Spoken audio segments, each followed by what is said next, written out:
All right. So pretty much for each audience, each place you want to preach, you don't want to preach a message that is alien to them, right? You have to take your message and suit it to the crowd that you have, right? You want to be respectful of people. You don't just go there and say, oh, you must listen to the way I say it, right? Don't forget, always you're a servant. Let's not forget we're a servant. You know, when we use the word minister, I know a lot of people abuse it. They have no clue what it is. They call them honorable minister, honorable servants. They think minister is an exalted position, so they abuse it. He's honorable servant. I don't know why they're putting honorable there, because servant is servant. There's no honorable servant if they know what minister is. You are ministering to the people. You are serving them, right? It's not for them to come to your level. It's for you to go to their level and bring them up to the level they need to be, right? That's what the minister does. That's what the communicator does. You go into the mud and help to bring the people out of the mud, right? So I'm on slide 11 here, and it says part of the process for delivering your best sermon is discernment, right? Very important, whether irrespective of what you're doing. For me, my best sermon is where I can visualize. I try to visualize what I'm going to do, right? You know, I spend time in quietness just to get my spirit in a place where it comes to a place of alignment with the occasion, right? I'll give you an example. When Dyer once went to, when Dyer is not a Christian, well, I don't know if he's a Christian, but this is from personal development world now, circles. It's not necessarily Christian, I'm not sure. It's late now. But when Dyer had a place where he's a personal development coach and all of that, and he had a place where he was supposed to be speaking, and he forgot his notes. He forgot his notes. So it was there, and it was, you don't put all those notes together. It's like a pass of your sermon notes, you know. But he had to come to cognizance of the fact that he is the message, not the note. And his experience that day changed him so much that he stopped using notes, right? A lot of ministers today, you would see, try to avoid using notes, right? And people use different ways to get to that point, right?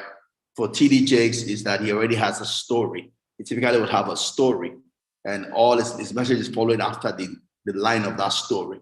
So he doesn't really need a note. Same thing would be like Stephen Fortick, who mirrors TD Jakes.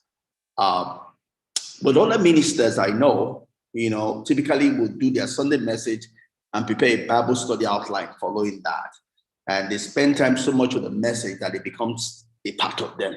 You can wake them up and they can preach it, you know. But the key thing at the end of the day is that never forget, it's not about having a note. It's about becoming the message, such that without a note, you can preach it. You absorb the message so much that it is you.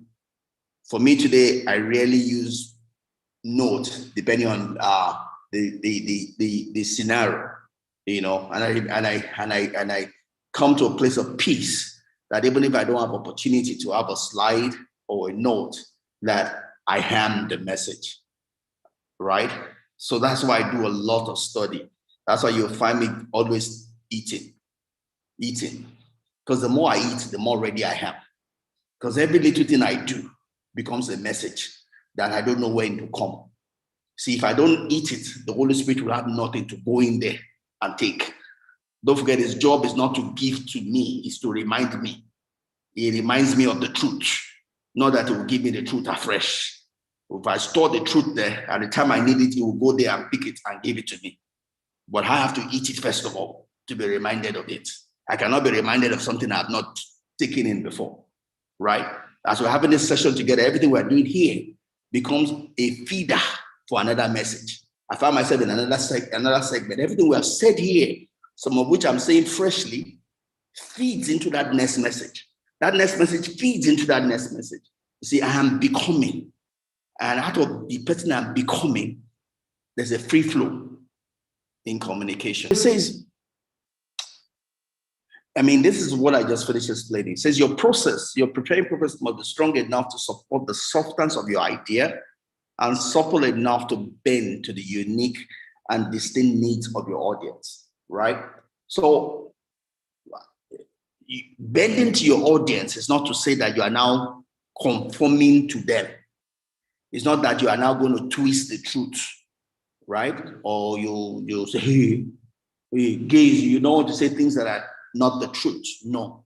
What we're saying is that you have the message. You had the message, but you have to respect the audience you want to give the message to, because your intent is not just to talk to them.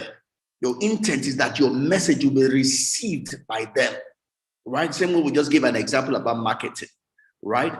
You want to make someone who doesn't know he has a need buy something that he needs, right? So you have to find out about that person, find out how that person understands received messages, right? And talk to that person where that person's mind hears will be open. I'll give you an example. So when marketers go out to market, they find out about the person they are going to talk to, right? They find out, oh, does he have children? Is he married? What kind of wife is he married to? How does he spend his spare time? All of that. Because any of those things, you want to latch on those things. Because you can latch on something that the person is interested in, it will be open up to hear the other thing you want to say, right?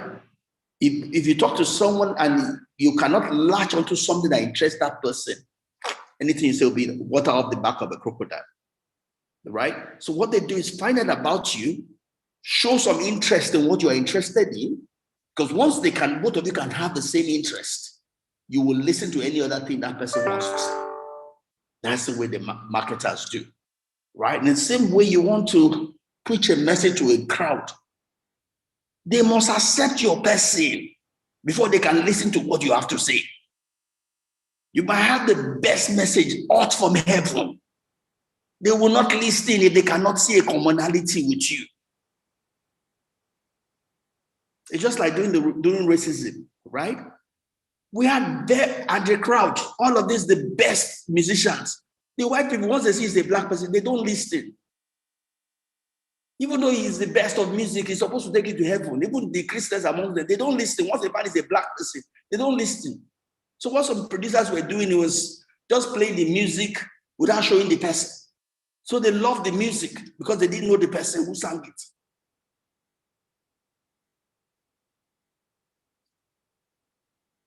Right? So you need to be cognizant of things like that, because your intent at the end of the day is to get the message through, right?